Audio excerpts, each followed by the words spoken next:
I have lived in the wilderness all my life. It's all I've ever known, and it's all I ever want to know. The forests, the lakes, the mountains, they are my home, my sanctuary. But there is one thing that has always terrified me. One thing that lurks in the shadows and haunts my dreams. The Wendigo legend. I first heard the stories when I was just a boy, huddled around the fire with my family. My grandfather would tell us tales of the creature, a spirit of the woods that feasted on human flesh.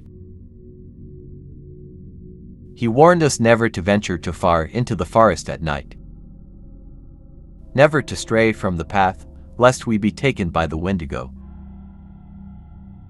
As I grew older, the stories became more than just tales. I heard the growls in the darkness, saw the shadows moving in the trees.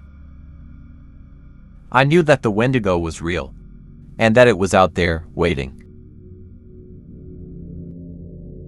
One winter, I set out into the woods with a group of hunters, determined to find the Wendigo and put an end to its reign of terror. We were armed with rifles, knives, and anything else we could get our hands on. We moved quickly through the forest, our eyes scanning the shadows for any sign of the creature. But as the night fell, the forest began to change. The trees shifted and moved around us. The ground beneath our feet became treacherous and unstable. We realized that we were hopelessly lost. As we made camp in a small clearing, I took the first watch. The fire flickered in front of me, casting dancing shadows across the trees. I tried to keep my mind focused on the task at hand, but my thoughts kept wandering to the Wendigo, to the stories I had heard all my life. And then I heard it.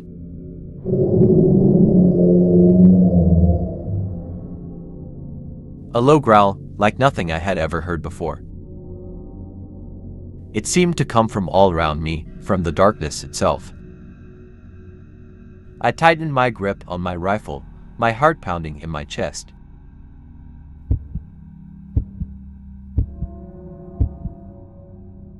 And then it stepped out of the shadows.